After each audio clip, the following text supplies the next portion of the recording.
이 말씀을 듣는 모든 자들이 강하고 담대하게 살아가는 저와 여러분 되시기를 축복합니다. 아멘. 우리는 환경이 변하고 새로운 곳에 가면 마음이 두렵습니다. 저도 한국에 가려고 하니 많이 두려워요. 고국을 떠난 지가 17년이 되었습니다. 너무 많이 변했고요. 이제 새로운 환경에서 살아가려고 하니까 두려운 마음도 있습니다. 하지만 우리는 믿는 자들입니다.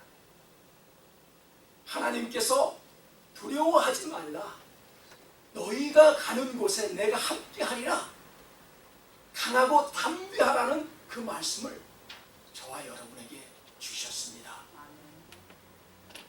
그렇습니다. 우리 사람들은 낯선 곳이나 위기 상황을 맞이할 때마다 두렵습니다. 특히 새로운 곳에 가게 되면 나를 힘들게 하는 사람도 만날 수 있습니다. 여호수아가 그랬습니다. 위대한 지도자 모세가 죽었습니다. 이스라엘 백성들의 특징이 무엇일까요? 그들은 원망하고 불평이 많았던 이스라엘 백성들이었지요. 내가 모세 밑에서 할포라 했을 때는 몰랐습니다. 이제는 그 이스라엘 백성들을 리더하는 입장에 있었습니다. 여호수아는 그 원망과 불평이 많았던 이스라엘 백성들을 리더하기 위해서 얼마나 많은 두려움이 있었을까요? 이때 하나님이 주신 말씀입니다. 내 평생에 너를 능히 대적할 자가 없으리니 내가 모세와 함께 있었던 것 같이 나도 너와 함께 있을 것이다. 내가 너를 떠나지 아니하며 버리지 아니하며 강하고 담대하라. 이것이 하나님께서 여호수아에게 주신 말씀입니다. 약속의 땅을 얻기 위해서 시련과 유혹 앞에서 흔들리지 말라. 우리가 어느 곳에 가든지 그 환경에 적응할 때 어려움과 위기가 있을 때마다 흔들리지 말라라는 것입니다. 우리는 새로운 곳에 향해 나아가야 합니다. 어렵습니다. 모르는 사람들입니다. 낯선 곳입니다. 이때마다 하나님께서 흔들리지 말라. 내가 너와 함께 하리라 라고 말씀하신 것입니다. 오늘날 우리가 바라는 약속의 땅이 무엇일까요? 우리에게 주신 약속의 땅이 있습니다. 여러분이 생각하고 있는 나의 약속의 땅은 무엇입니까? 자녀들의 축복입니까? 안정된 생활입니까? 안정된 노후 설계입니까? 여러분, 하나님께서 우리에게 주신 약속의 땅이란 젖과 꿀이 흐르는 땅이지요.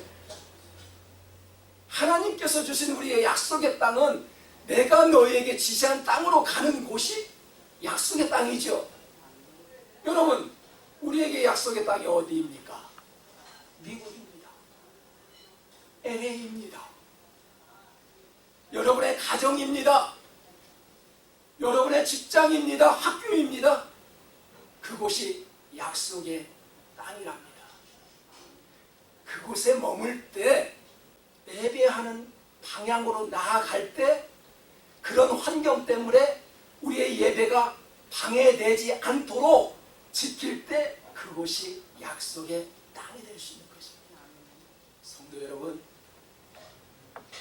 여러분의 환경 속에서 예배하기에 방해되는 요소가 무엇입니까?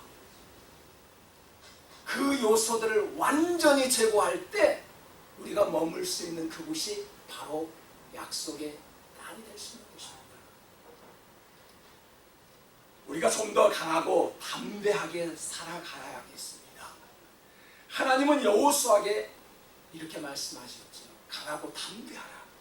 두려워하지 말고 놀라지도 말고 너가 어느 곳에 가든지 내가 너와 함께하리라. 여러분, 하나님과 생각이 나와 같을 때 하나님이 생각하는 방향과 함께 나아갈 때 하나님이 함께 하시지요. 여러분, 우리 인간들은 너무 연약하고 너무 환경에 쉽게 변화를 받아 늘 하나님과 반대되는 행동을 하고 있습니다. 하나님은 나의 생각과 나의 방향이 같이 가는 자와 함께 하신다라고 말씀하셨습니다. 여러분, 다윗도 이렇게 고백을 했지요. 내가 사망의 음침한 골짜기로 다닐지라도 해를 두려워하지 않을 것은 주께서 나와 함께 하심이라. 주의 지팡이와 막대가 나를 안위하시나이다. 다윗이 어느 곳에 가든지 내가 두려워하지 않는 것은 우리 주님께서 함께 하시기 때문에 두려움이 없다라는 고백을 하였지요. 여러분, 사망의 음침한 골짜기 장소만이 아니죠. 다윗이 고백한 것은 그냥 사망의 음침한 골짜기 장소만이 아니라 위기 상황을 맞이할 때 하나님이 늘 나와 함께 하시겠다라는 고백이 있었습니다. 얼마나 많은 위기 상황이 있었나요?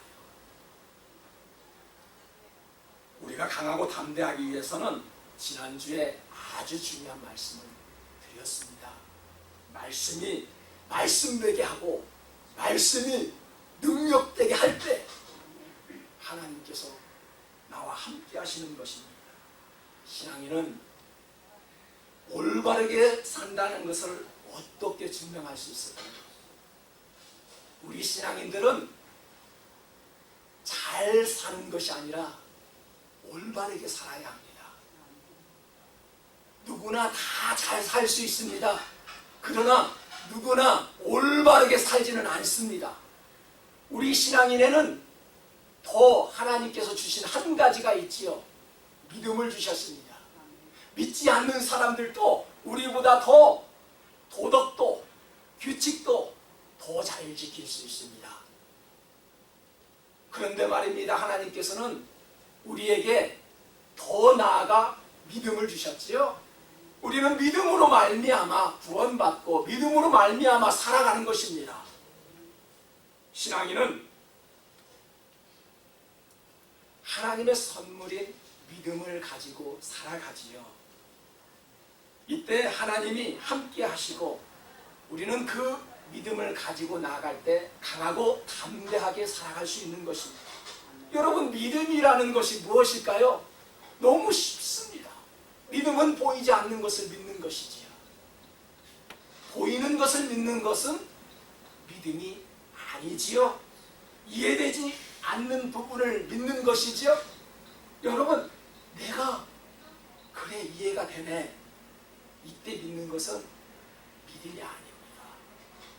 나의 생각과 나의 사고로 믿는 것은 믿음이 자라지 않습니다. 내 생각대로 믿는 것은 그 믿음이 믿음일지라도 변질될 수 있습니다. 그래서 하나님은 여호수아에게 이렇게 말씀하였습니다. 오직 강하고 극히 담대하여 나의 종 모세가 내게 명령한 그 율법을 다 지켜 행하고. 어떻게 하라고요? 그러나 좌로나 치우치지 말라. 이때 우리가 어디를 가든지 형통할 수 있다 하는 것입니다. 우리가 늘 이런 이야기를 합니다.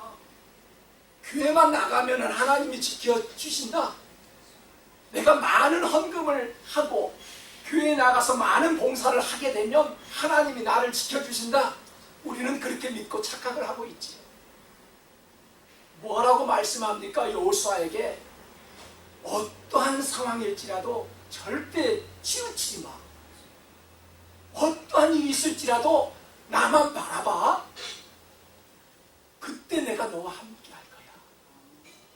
너가 무엇을 하든지 너의 앞길에 내가 형통하게 길을 내줄 거야.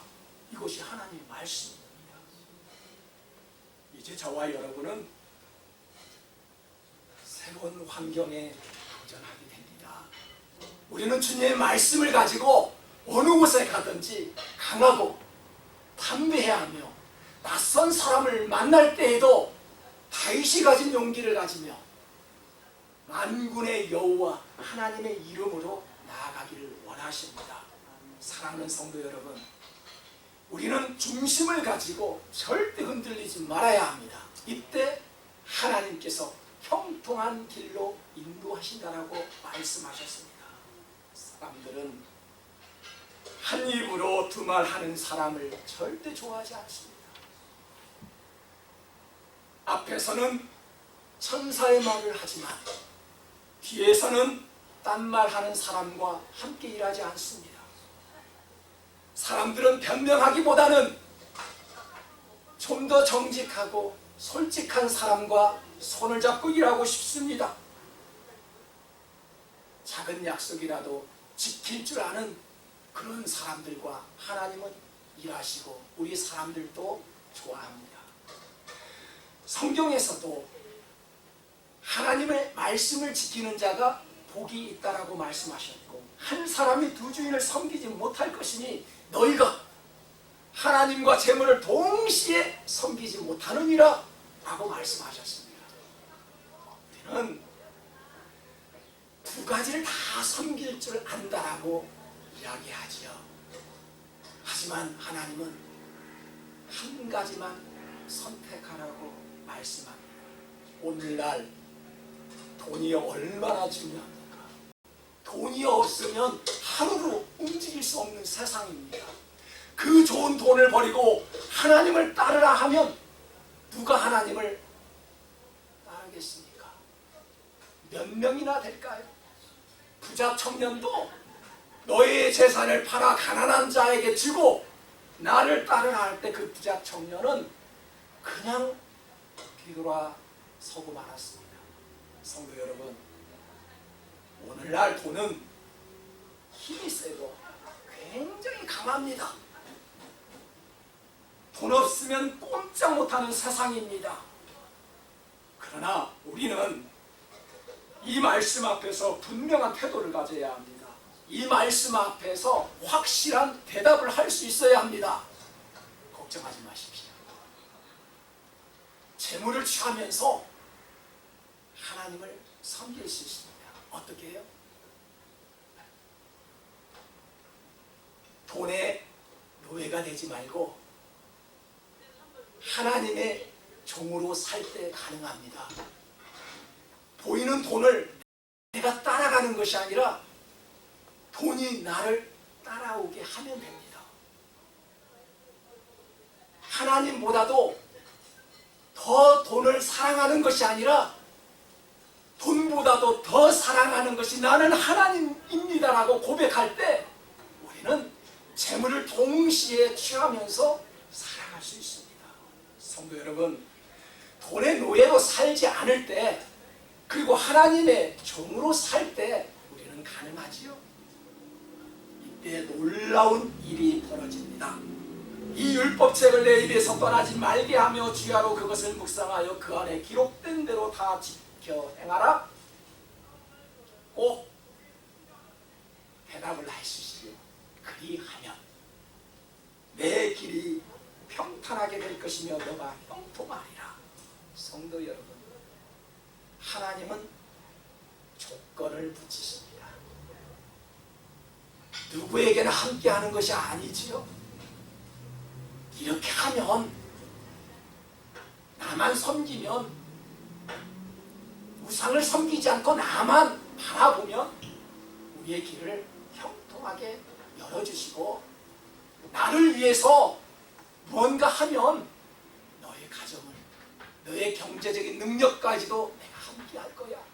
이것이 하나님의 말씀입니다. 여러분, 우리가 말씀으로 살고 하나님의 종으로 살면 순조롭게 길이 열리고 형통이라는 선물을 주신다라는 말씀이지요. 우리가 여호수아를 통해서 발견할 수 있는 형통의 원리가 무엇일까요? 하나님의 음성을 잘 듣고 그 말씀에 따라 살았습니다. 이스라엘 백성들이 어렵고 두려운 환경 속에서도 승리의 말씀을 이끌어갔던 것은, 그 승리의 길을 걸어갈 수 있었던 것은 하나님의 말씀대로 살았기 때문입니다. 여러분, 믿는 자들에게도 어렵고 두려운 날이 오게 됩니다. 특히 이곳은 우리 이민자들이 모여 한 나라를 이룬 미국 땅이지요. 우리 소수민족 한인들이 살기에 참 힘든 나라입니다. 문화도 언어도 다릅니다. 타민족들이 볼 때 우리는 너무 약하고 너무 소수 민족입니다. 1992년 4.29 LA 폭동 사건에서 그대로 보여주었습니다. 왜 하필이면 차이나타운 히스패닉 거주민들은 안전하였습니다.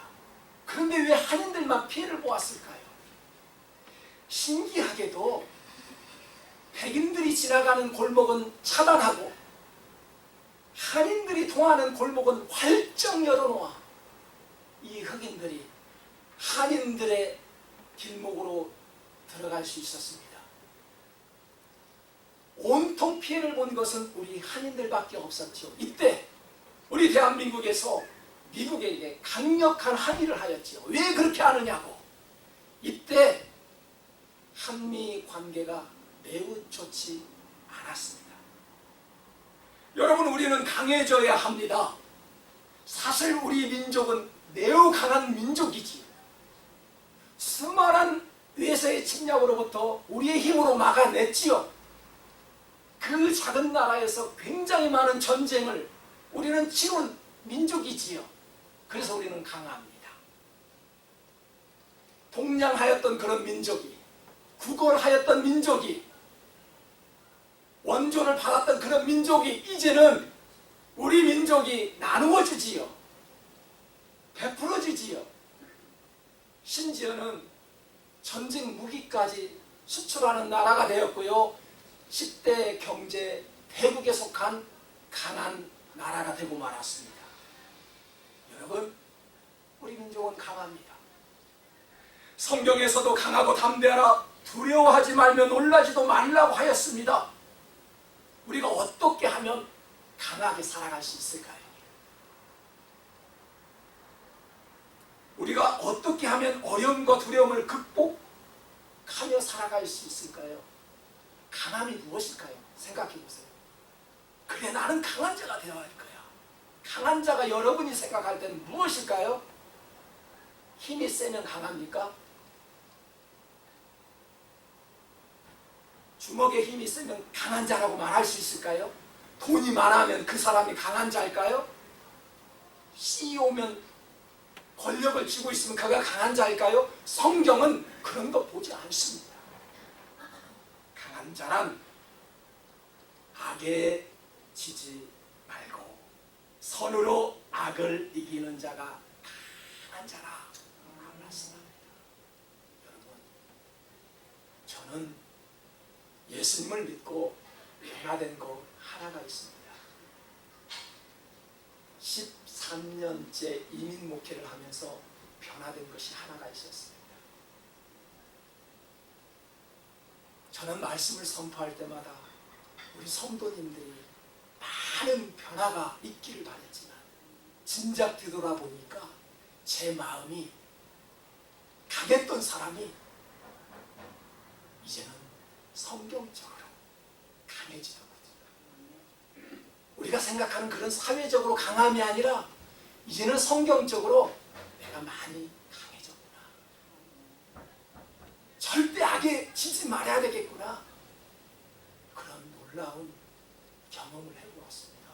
여러분 마찬가지겠지요. 여러분, 잘못된 것은 잘못되었다라고 말할 수 있는 자가 강한 자이죠. 가장 비겁한 자가 어떤 사람입니까? 강한 자에게는 약해지죠. 약한 자에게는 매우 강하게 돌격합니다. 아주 비겁한 사람. 불의를 보면은 피해버리죠. 여러분, 매우 비겁한 사람입니다. 이 말씀을 잘 새겨 들으십시오. 우리 같이 한번 읽어볼까요?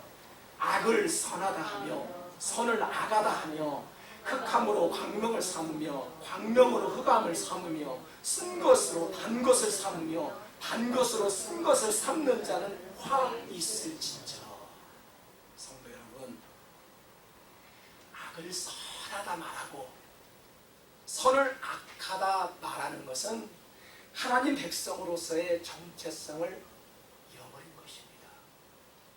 우리는 우리 한민족이라는 정체성을 가지고 살아가야지요. 하나님을 믿는 백성으로서 그 정체성을 살아가지고 나아야겠지요. 마귀를 웃게 하고요, 천사를 놀라게 하는 것은 하나님이 보실 때 범죄입니다. 왜 마귀를 웃게 하고 마귀를 향해서 박수를 보내야 됩니까? 여러분, 그곳에 가서도 절대 마귀에게 박수 보내지 마시기 바랍니다. 왜 하나님을 울게 하십니까? 왜 사람을 악하다고 말하십니까? 왜 악을 보고도 선하다고 말을 하고 계십니까? 성도 여러분, 하나님의 사람이 세상에 속한 사람처럼 살고요, 하나님의 사람이 하나님의 일을 하지 않게 되면 어떻게 된다고요? 화가 임할 수 있다고 지금 성경이 말씀하고 계시는 것입니다. 우리 모두 강하고 담대하게 사십시다. 두려워하지 말고 놀라지도 말고, 여러분 어디를 가시든지 하나님께서 함께 하시도록 하나님 편에 하나님 생각대로 움직이는 저와